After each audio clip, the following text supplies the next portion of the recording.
So for this deep dive, we're heading back to May 2022. And the setting isn't, some busy city street. It's this quiet, kind of isolated area. Right, think newly developed farmland, desert really. Yeah. People call it the European countryside area near Sheikh Zayed outside Cairo. Mostly farms, maybe some villas still being built. Pretty remote, especially at night. Exactly. And that's where Amadel worked as a farm guard. He wasn't alone, though. No, he lived there during the week with family, his 2 daughters, and his 2 little grandchildren. Whole family unit out there. Yeah, for the work week. But they had a routine, Every weekend they were expected back home. Okay, so this particular weekend, they don't arrive. They don't show. And Amadel's son, Mohammed, he starts calling. First his dad phones off. Straight away, that feels wrong. Definitely. Then he tries his sisters. Nothing. No answer. And that little worry starts nagging him. And it escalates fast, I imagine. Oh, yeah. Because Mohammed knows his own son, just 5 years old, Marwan. He's out there, too. On that farm. With them. Oh, God. So it's not just his dad and sisters. It's his little boy. The panic must have been intense. Absolutely. And out there, you can't just call a neighbor easily. It's spread out. He knew he had to go himself. So he drives out there as it's getting dark. He arrives, and it's not quiet, it's chaos. The first thing he sees, the thing that hits him immediately, is blood. Just everywhere. He finds them quickly. His father, Amadel, and his 2 sisters, yeah, almost right away. Murdered.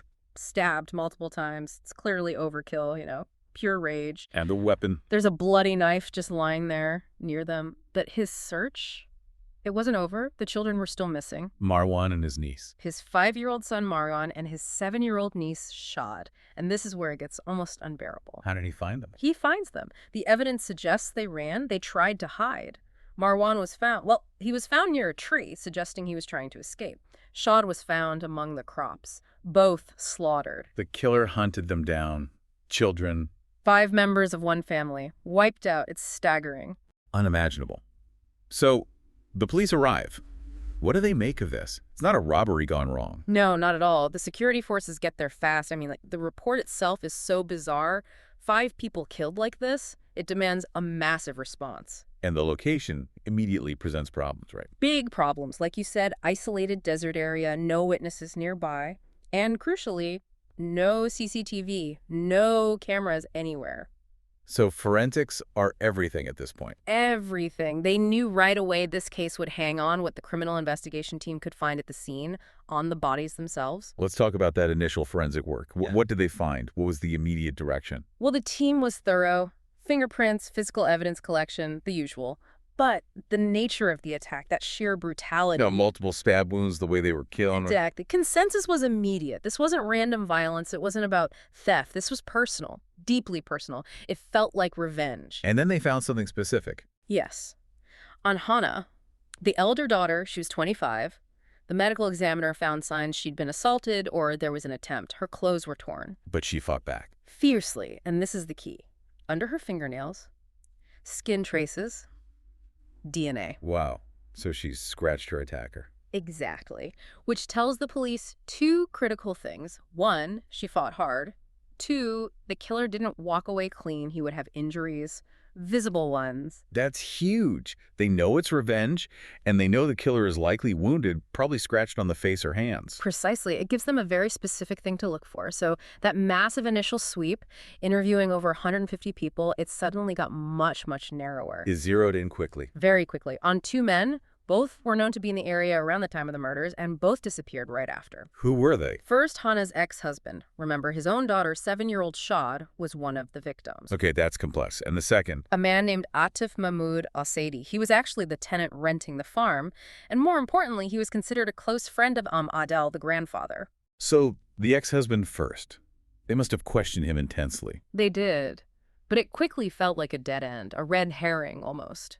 Yes, he and Hannah had issues, typical divorce stuff, but he denied everything. And killing his own daughter in such a brutal way. It just didn't track. People confirmed he loved Shad.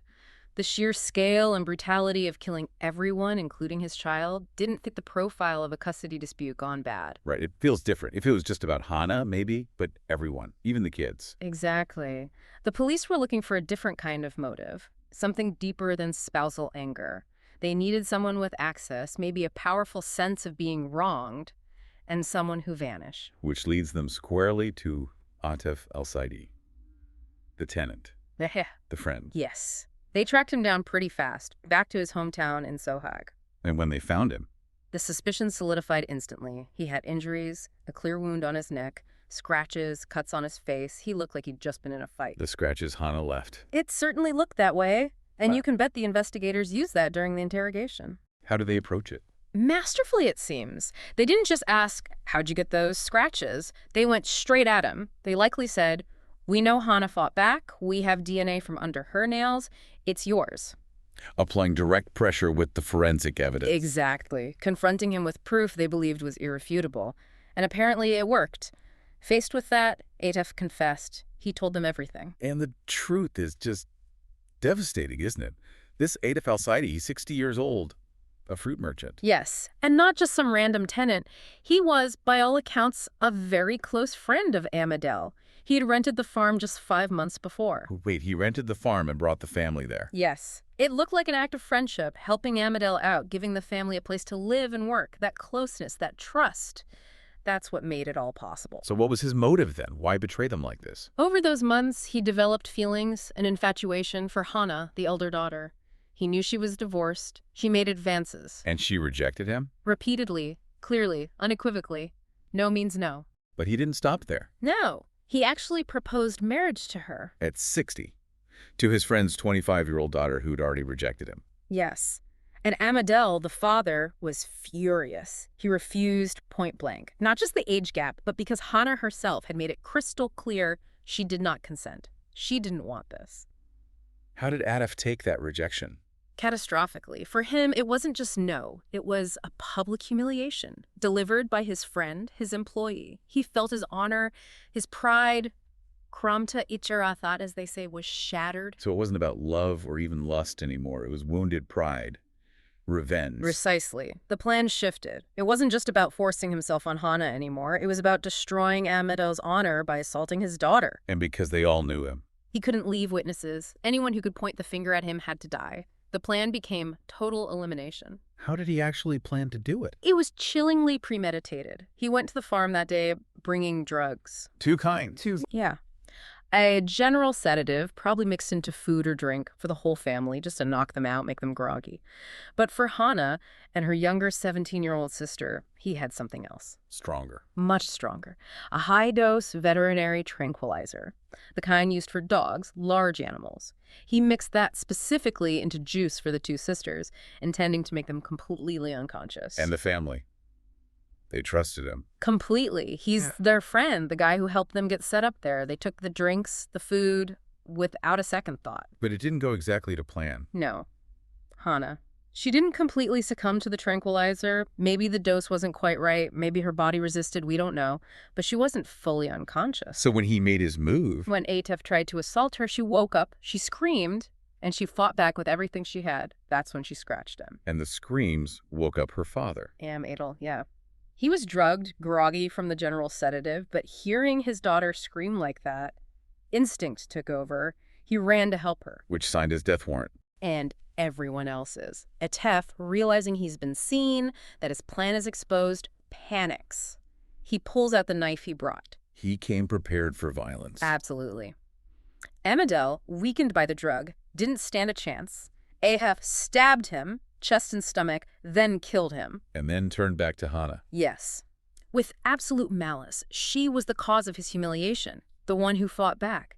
He stabbed her repeatedly. Face, stomach, horrific injuries before killing her too. Then he killed the younger sister the same way. But the children, Marwan and Shad, they weren't fully sedated either. It seems not. They hadn't finished their drinks, perhaps. The screaming, the commotion. It woke them up. They saw it. They saw what he was doing. And they ran. They tried to run, tried to hide out on the farm property, but Atef, he was leaving no witnesses. He hunted down a 5-year-old and a 7-year-old? He chased them, caught them, and murdered them just as brutally as the adults. Pure evil. In his confession, he even admitted going back to the bodies afterwards, stabbing them again, just to be sure they were dead. Dropped the knife, wiped the blood off himself as best he could, and immediately left, traveling straight back to his hometown, Sohag. Did he show any remorse for the children? His friend's grandchildren? His reasoning was chillingly simple. They were witnesses. He said if more people had been there, he would have killed them too, anyone who could identify him. Just cold, calculated self-preservation after the initial plan failed. It seems so. The legal end came in January 2023. Atef Al-Saidi was sentenced to death for the premeditated murder of all 5 family members. The core of this, it really is that betrayal, isn't it? This wasn't a random attack. This was someone they trusted, someone who put them in that isolated place. Who used that trust, that friendship, as a weapon. He facilitated their move to the very spot he planned to violate and ultimately kill them. It's a terrifying look at how closeness can be exploited. That wounded pride, that krumta ijarat. It makes you really think, doesn't it, about hidden rage.